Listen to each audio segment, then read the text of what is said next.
पाचन श्रेणी के लिए ट्रांजिशन कहाँ से कहाँ होना चाहिए? चौथे से तीसरे में या पाँचवें से तीसरे में, यानी कहीं भी कोई भी एनर्जी लेवल है, जैसे मैं यहाँ बना ही लेता हूँ, ये इन्फिनिट है अर्थात एक परमाणु के बाहर की कोई स्टेट है, फिर वहाँ से ये ट्रांजिशन होगा। और ये फर्स्ट ऑर्बिट मान लो, फर्स्ट एनर्जी लेवल है, पहली ऊर्जा अवस्था है, ये दूसरी है और ये तीसरी है। तो हम इसमें इसको लिखते हैं n1 is equal to 1, n1 is equal to 2, n1 is equal to 3, n1 4, ठीक है। और ये पांचवी ऊर्जा अवस्था है, ये छठवीं है, ये सातवीं है और ये अनंत है। अगर एक्साइटेड एटम में कोई इलेक्ट्रॉन हायर एनर्जी लेवल में है, वहाँ से रीबाउंड करके वापस आता है किस एनर्जी लेवल में? थर्ड में, यानी इन्फिनिट से भी थर्ड में आ सकता है, फिफ्थ, कहीं से भी हो सकता है। जो इससे अपर एनर्जी लेवल है वहाँ से ये इलेक्ट्रॉन ट्रांजिट हो सकता है इस लोअर एनर्जी स्टेट में। जब भी इलेक्ट्रॉन हायर एनर्जी लेवल से लोअर एनर्जी स्टेट में ट्रांजिट होगा तो जो एक्सेस ऑफ एनर्जी है वो फोटॉन्स के रूप में क्या करेगा? ये ट्रांसफ़र कर देगा in the form of photons. और फोटॉन क्या होते हैं? लाइट पार्टिकल, लाइट पार्टिकल यानी प्रकाश के कण होते हैं। अब इसका मतलब ये हुआ कि ये उत्तेजित अवस्था का परमाणु उच्च ऊर्जा अवस्था से निम्न ऊर्जा अवस्था में जब इलेक्ट्रॉनों के संक्रमण से बनता है तो प्रकाश ऊर्जा का उत्सर्जन करता है। यही था किसका? नील्स बोहर का कॉन्सेप्ट। और यहाँ से हमने सीखा था कि लैम्डा बराबर लिख सकते हैं delta E by H C, लिख सकते हैं ना। फिलहाल एक फॉर्मूला और बताया गया था, 1 by lambda is equal to capital R 1 by n1 square minus 1 by. लेकिन ये फॉर्मूला किसके लिए वैलिड है? ओनली फॉर हाइड्रोजन, केवल हाइड्रोजन के लिए। अगर कोई भी सोडियम ले लो, पोटेशियम ले लिया तो क्या ये फॉर्मूला लगेगा? नहीं लगेगा। तो फिर क्या लगेगा? Z square into R 1 by n1 square minus 1 by, ये फॉर ऑल एटम, कोई भी एटम आप लीजिए, सभी एटम के लिए वैलिड है। बस जेड क्या है? उस एटम का एटॉमिक नंबर है, परमाणु क्रमांक। परमाणु क्रमांक का आप अलग अलग प्रयोग करेंगे, वेवलेंथ आ जाएगी। हम यहाँ किसके बारे में पढ़ रहे थे? ये पाचन श्रेणी कहाँ मिलती है? हाइड्रोजन परमाणु के लिए। इसकी अल्फा बीटा लाइन्स में हम इसको ढूंढते हैं। पहले फोर्थ से ट्रांजिशन कहाँ हो रहा है? थर्ड में। तो अगर फोर्थ से थर्ड में ट्रांजिशन होगा तो भी फोटॉन्स मिलेंगे। इन्फिनिट से थर्ड में ट्रांजिशन होगा तब भी फोटॉन्स मिलेंगे। यानी फोटॉन तो हर हाल में मिलेगा, क्योंकि हर हाल में इनमें से प्रकाश ऊर्जा का उत्सर्जन होना है। जब हायर से लोअर को आएंगे तो ऊर्जा का उत्सर्जन करेंगे। मुझे ये पता करना है कि इसकी वेवलेंथ क्या है। तो हम फर्स्ट केस लेके चलते हैं कि ट्रांजिशन कहाँ से कहाँ हो रहा है? n2 से n1, that is from 4 to 3, चौथे से तीसरे ऊर्जा अवस्था में संक्रमण हो रहा है इलेक्ट्रॉन का। तब वेवलेंथ कैसे कैलकुलेट करेंगे? 1 by lambda is equal to capital R 1 by n1 square minus 1 by n2 square. तो इस पाचन श्रेणी के लिए कैपिटल आर की वैल्यू 1.097 इंटू 10 पावर 7 होता है वैल्यू, रिडबर्ग नियतांक का मान। बट अभी इसका मान हम नहीं रखेंगे, इसको ऐसे ही लिख के रखते हैं। पहले n1 की जगह हम क्या लिखने वाले हैं अभी? 3, और n2 की जगह 4, क्योंकि चौथे से तीसरे में संक्रमण हो रहा है। Is equal to capital R 1 by 9 minus 1 by 16, 1 by lambda is equal to capital R 16 और 9 के एलसीएम 144। सही पढ़ रहे थे ना? और इंटू यहाँ मल्टीप्लाई कर लेंगे 16 minus 9, 1 by lambda is equal to capital R into 7 by 9 into 16। तो लैम्डा की वैल्यू क्या आ जाएगी? इसका inverse 9 into 16 divided by 7 R, या lambda is equal to 9 into 16, इसका मल्टीप्लाई करोगे 16 9 144 ही होगा ना, 144। तो इसको ऐसे भी लिख सकते हैं 144/7 R। ये भी एंगस्ट्रॉम में आएगा, सॉरी मीटर में आएगा। लेकिन अगर एग्जैक्ट वैल्यू आप चाहते हो कि एग्जैक्ट वैल्यू कितनी होगी तो वह भी फाइंड कर सकते हैं।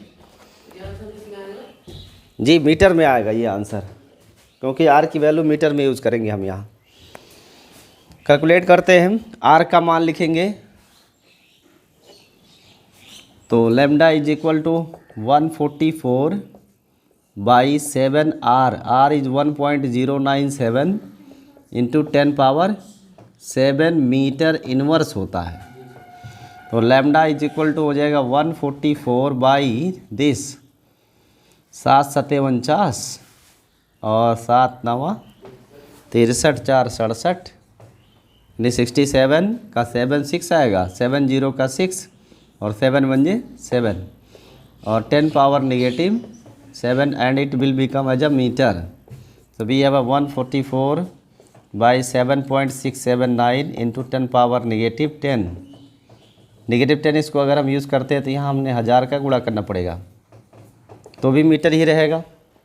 रेडी 7 को हमने रेडी 10 बनाया तो हमने इसमें 1000 से गुणा कर दिया। अब ज़रा इससे भाग करके बताओ 144 में 7.69 से कितनी वैल्यू आएगी।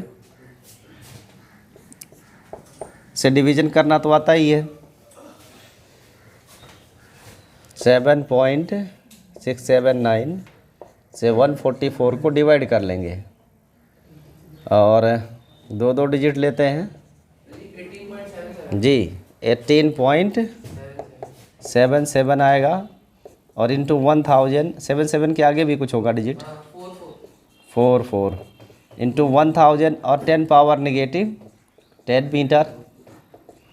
तो लैम्डा की वैल्यू 1000 से आप मल्टीप्लाई कर देंगे तो टोटल हो जाएगा 18774 और ये पूरा 10⁻⁻10 मीटर रिमूव करके क्या लिख देंगे, एंगस्ट्रॉम।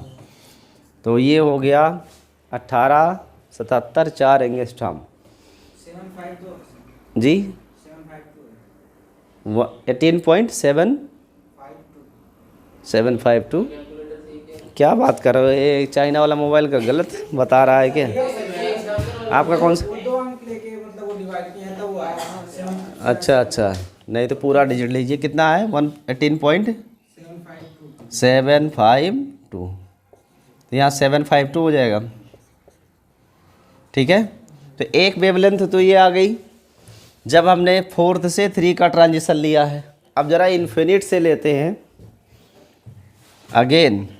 नंबर 2, जब ट्रांजिशन n2 to n1 होगा और वो भी कहाँ से इन्फिनिट से 3rd को, तब wavelength 1/λ is equal to capital R 1/n1 square minus 1/n2 square. So we have a 1/λ as a capital R 1/3 square minus 1/∞ square और 1/λ is equal to capital R only 1/9, क्योंकि 1/∞ की वैल्यू 0 हो जाएगी। तो यहाँ से 1/λ इज इक्वल टू हो जाएगा कैपिटल R/9। तो we have a lambda as a 9/R और R की वैल्यू रिडबर्ग नियतांक का मान 1.07097 इंटू 10⁻7 मीटर इनवर्स होता है। इसका डिवीजन करके बताओ कितना आएगा आंसर। 9 में 1.097 से भाग करेंगे तो क्या परिणाम आएगा, 8 पॉइंट और डिजिट बताओ 8.2041932 बस। और ये ऋण 7 जो लिखा है ना, हम इसको 10 करके एंगस्ट्रॉम बना लेते हैं, लेकिन उसके लिए हमें 1000 से गुणा करना पड़ा। तो ऐसे में ये जब गुणा करोगे तो 8204.1 हो जाएगा और इंटू 10⁻⁻10 मीटर को रिमूव करके यूज़ कर लेंगे एंगस्ट्रॉम। अब आप ध्यान से देखो तो 2 वेवलेंथ हमें मिल गई। एक जब ट्रांजिशन 4th से 3 ऑर्बिट के लिए हुआ एनर्जी लेवल के लिए, और एक जब इन्फिनिट से 3rd लेवल के लिए ट्रांजिशन हुआ इलेक्ट्रॉन का, तो हमने वेवलेंथ निकाला। इसमें बड़ी वेवलेंथ कौन है, छोटी कौन है? बड़ी वेवलेंथ तो यही है ना, और छोटी वेवलेंथ ये है। यानी ये मैक्सिमम वेवलेंथ का वैल्यू है और ये मिनिमम वेवलेंथ का वैल्यू है। किसके लिए? पाश्चन श्रेणी के लिए। क्या आपको ये उत्सर्जन समझ में आया? बहुत ईजी है कैलकुलेट करना, इसे आप नोट कर लीजिए। लेकिन यहाँ ध्यान में रखिएगा, इसको बोलते हैं पहली लाइन। ये कौन सी लाइन है? First line. और ये कौन सी लाइन है? Second line. और ये थर्ड लाइन। और ये फोर्थ लाइन। और ये लास्ट लाइन। एग्ज़ाम में क्वेश्चन आता है कि पासचंद श्रेणी की तीसरी वेवलेंथ यानी तीसरे किरण के लिए या तीसरे संक्रमण के लिए तरंगदैर्ध्य ज्ञात करिए।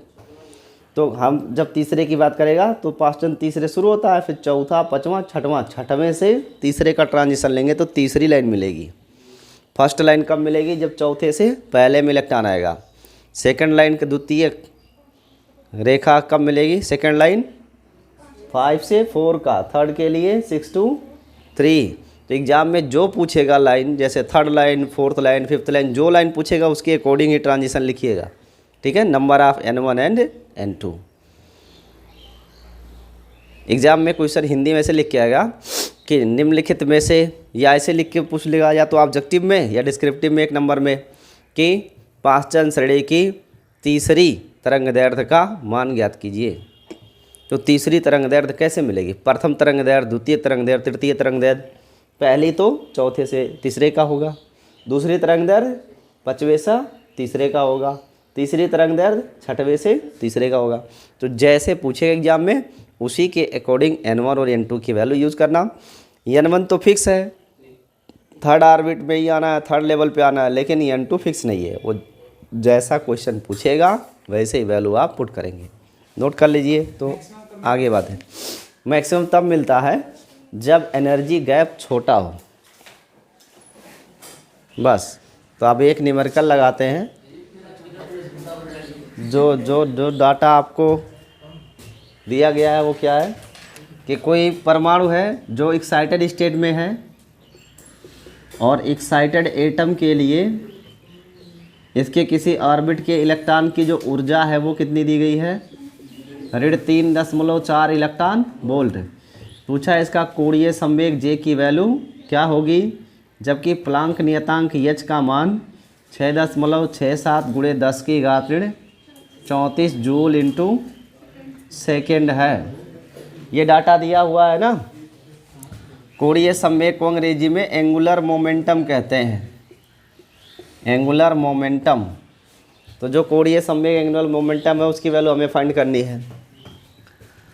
इसके लिए फॉर्मूला पता है कि कोणीय संवेग J बराबर N × H/2 पाई होता है। ऐसा किसने कहा था? नील्स बोहर ने, कि चक्कर लगाता हुआ इलेक्ट्रॉन केवल उन्हीं अवस्थाओं में पाया जा सकता है जहां उसका कोणीय संवेग H/2 पाई का पूर्ण गुणज होगा। यही तो नील्स बोहर का कॉन्सेप्ट है।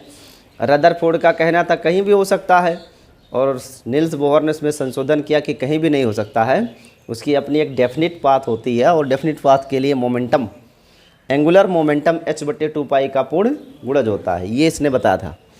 अब इसमें हम N की वैल्यू अगर फाइंड कर ले कि ये कैमी ऑर्बिट की बात कर रहा है या कौन सा एनर्जी लेवल है, तो हम N का मान रख के H/2 पाई के मान में रखेंगे तो मोमेंटम आ जाएगा।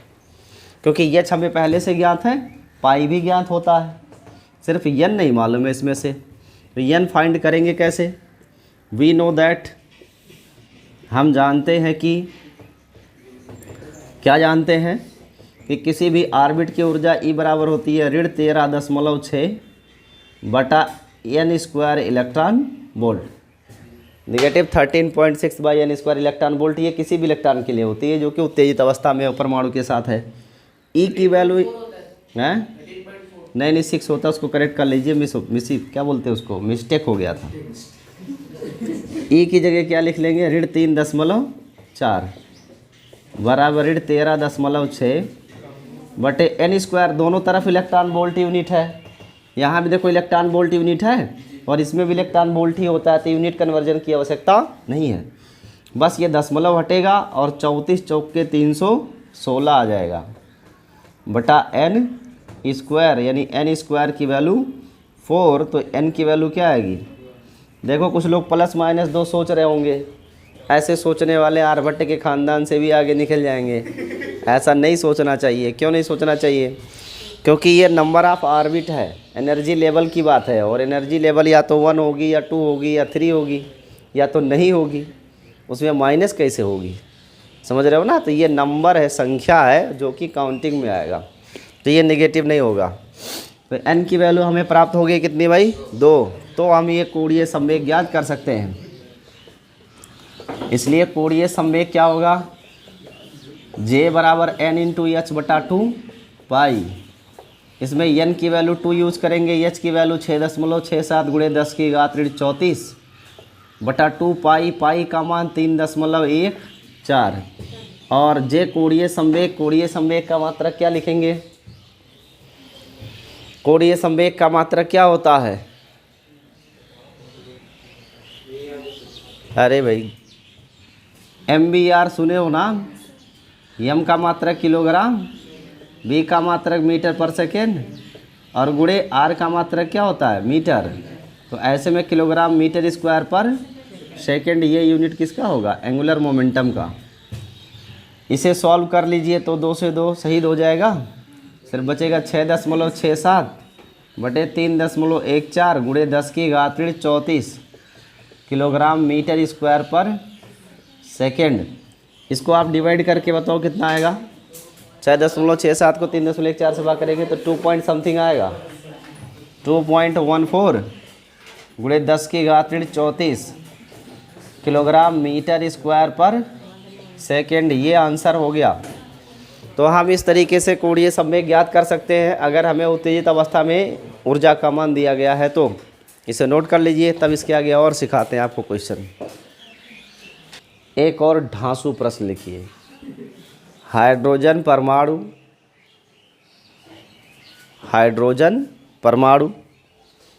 दो मूल अवस्था से हटा दिया हुआ प्रश्न में हाइड्रोजन परमाणु के लिए क्या दिया है, जो फोटोन है एक परमाणु है, ये मान लो एटम है, और इस एटम से आकर के एक फोटोन टकराता है, ठीक है। तो ये जो फोटोन है, इस फोटोन की तरंग दैर्ध्य कितनी दी गई है, 970 एंगस्ट्रॉम का ये फोटोन है, और ये जाके एटम से टकराता है, यानी नाभिक से। तो नाभिक से थोड़ी ना टकरा पाएगा, नाभिक तो अंदर होता है, उसके बाहर के इलेक्ट्रॉनों से ही टकराएगा, यही तो होगा ना, ऑर्बिट के इलेक्ट्रॉन से। तो फोटोन जो जा रहा है वो अपनी ऊर्जा को किसे देगा, इस परमाणु को देगा। तो परमाणु क्या हो जाएगा, उत्तेजित। तो परमाणु के पास कितनी ऊर्जा आ जाएगी वो पहले ज्ञात कर ले। तो जो परमाणु के पास ऊर्जा जा रही है वह ऊर्जा h न्यू के बराबर होगी, बट न्यू तो पता नहीं, इसलिए hc/लैम्डा का उपयोग करेंगे। इसमें h का मान दिया 6.67 गुणे 10 की घात ऋण 34। c है स्पीड ऑफ लाइट, प्रकाश की चाल, जिसका मान होता है 3 गुणे 10 की घात 8, और वेवलेंथ लैम्डा 970 एंगस्ट्रॉम दिया है। MKS पद्धति में एंगस्ट्रॉम नहीं मीटर चलता है, इसलिए हमने यहाँ लिखा 10⁻⁻10, और मात्रक क्या लिखेंगे MKS में, जूल। पर हम इसे जूल में रख के कैलकुलेट नहीं कर पाएंगे, क्योंकि एटॉमिक लेवल पे हमें गणना करनी चाहिए किसमें, इलेक्ट्रॉन वोल्ट में। ऋण 34 और धन 8 को जोड़ेंगे तो ऋण 26 आएगा, और ऋण 26 में से 10 और कम हो जाएगा तो ऋण 16 आएगा, पर ये जूल में आएगा, और बटे 970। हम इस जूल को इलेक्ट्रॉन वोल्ट में बदलना चाहते हैं, बदल देंगे। करना क्या होगा, सिर्फ यस, इलेक्ट्रॉन वोल्ट में जूल को बदलने के लिए 1.6 गुणे 10 की घात ऋण 19 से भाग करना होगा, तब ये कन्वर्ट हो जाएगा इलेक्ट्रॉन। ऐसा क्यों, क्योंकि एक इलेक्ट्रॉन वोल्ट बराबर 1.6 गुणे 10 की घात ऋण 19 जूल ऊर्जा होती है। तो जूल को इलेक्ट्रॉन वोल्ट में लाने के लिए हमें इससे डिवीजन करना चाहिए। अब जो भी कैलकुलेटर वाले हैं ज़रा ध्यान दें, 3 सतह 21, 3 चक 18 और 2 20, 3 चक 18 और 2 20, और 2 अंक पहले दशमलव लगा देंगे। इसका गुणा करोगे 16 शून्य 16 मतलब शून्य, 16 सत्ते 112, 112 के 2 हासिल 11 और 16 सब करने के बाद आ रहा है। अच्छा, टोटल कैलकुलेट करके कितना आ रहा है, हाँ ये ऊपर वाला नीचे वाला कौन होता है,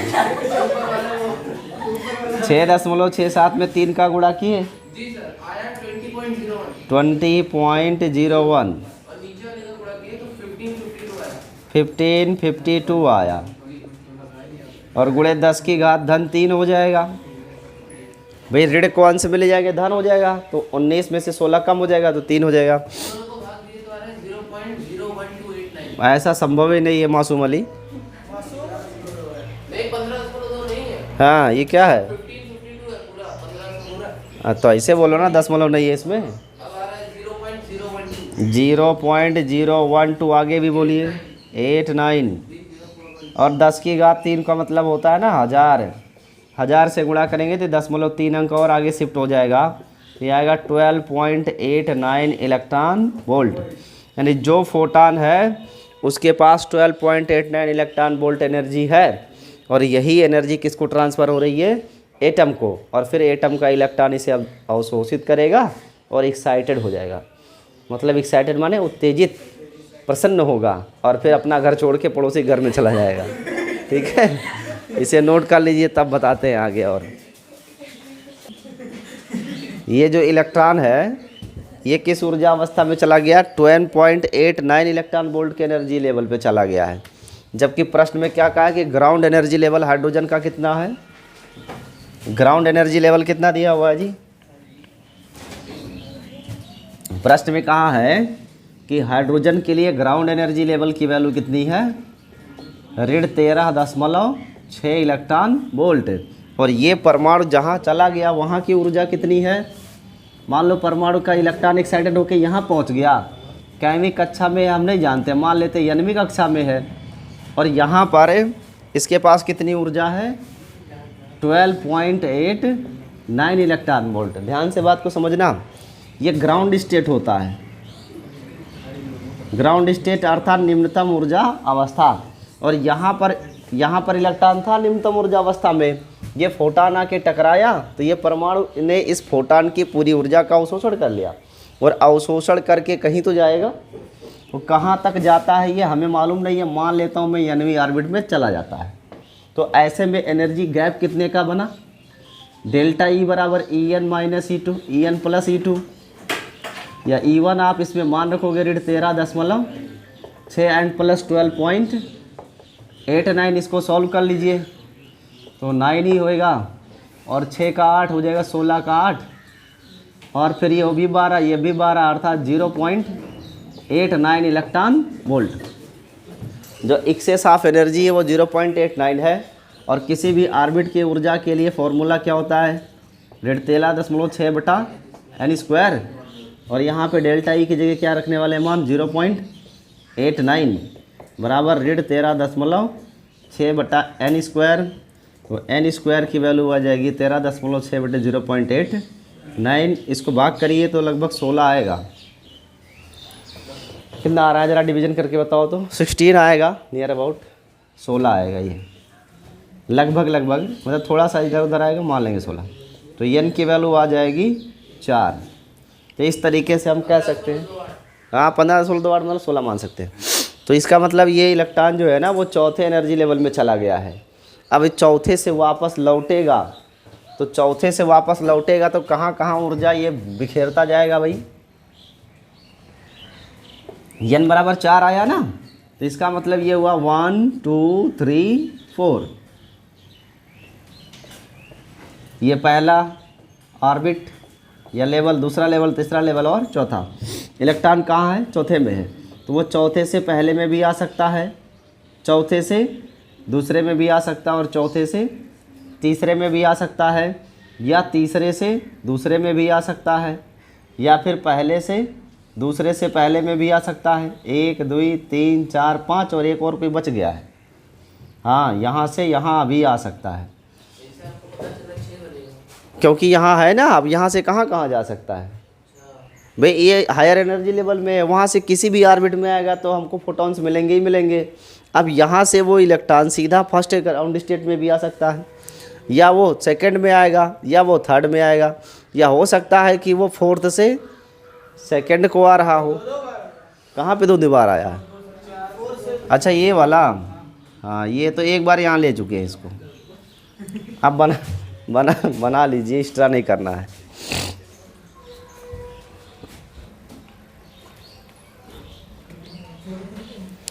लेकिन इसमें केस लिख लो सब ऐसे। यहाँ पे लिख लीजिएगा 4 से 3, 4 से 2, 4 से 1, इतना तो 4 के हो जाएगा।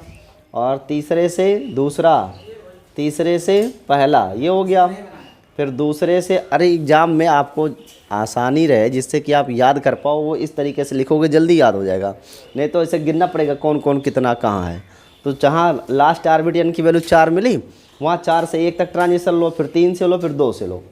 तो अब आपको स्पष्ट मिल जाएगा कितनी रेखा बन सकती है। 1, 2, 3, 4, 5 और 6। तो कितनी तरंग दैर्ध्य मिलेगी? 6 तरंग दैर्ध्य यहाँ मिलेगी। इसमें पूछा गया है सबसे बड़ी तरंग दैर्ध्य कौन सी होगी। तो जहाँ एनर्जी गैप मिनिमम होगा वही बड़ी तरंग दैर्ध्य होगी। अब हमें इस पहले, दूसरी, तीसरी, चौथी के लिए एनर्जी गैप निकालना होगा और उसके लिए फॉर्मूला यूज़ करेंगे। E बराबर 13.6/n² इलेक्ट्रॉन वोल्ट। जब n बराबर 1 यूज़ करेंगे तो 13.6/1² की वैल्यू 13.6 इलेक्ट्रॉन वोल्ट आएगी। n बराबर 2 यूज़ करेंगे तो E की वैल्यू 13.6/2 का स्क्वायर करेंगे, 4 आएगा। 4 से भाग करोगे, 4 तियाँ 12 और 4 चौक को 16। फिर n बराबर 3 यूज़ करेंगे तो E की वैल्यू आ जाएगी -13.6/3² और 3² की वैल्यू 9 होती है। 9 से डिवाइड करेंगे, 9 एकम 9, 4 13, 46, 9 बचे 45, 1 46, 10, 9 एकम 9 अर्थात 1.51 आएगा। और n की वैल्यू 4 यूज़ करेंगे तो E की वैल्यू आ जाएगी -13.6/4², तो 16 आ जाएगा। 16 एकम 16, 16 9 144, 136 ही है। तो 16 8 128 और 16 9 144 -0.89 इलेक्ट्रॉन वोल्ट आएगा। तो हमने देखो फर्स्ट, सेकंड, थर्ड, फोर्थ के लिए एनर्जी निकाल लिया। अब इसमें एनर्जी गैप 2-2 का निकालना है आपको। जैसे जैसे यहाँ बना हुआ ऐसे एनर्जी गैप लेना। जिसका एनर्जी गैप ये डेल्टा E की वैल्यू मिनिमम आएगी उसके लिए वेवलेंथ का मान मैक्सिमम हो जाएगा, और जिसके लिए एनर्जी गैप का मान मैक्सिमम होगा उसके लिए वेवलेंथ की वैल्यू मिनिमम हो जाएगी। अब ये प्रश्न आपके हवाले है, आगे हल करिएगा, ठीक है। नोट कर लीजिए। चैनल को सब्सक्राइब भी करिए, शेयर भी करिए और कमेंट तो ज़रूर करिए। अब पड़ोसी तक ये वीडियो ज़रूर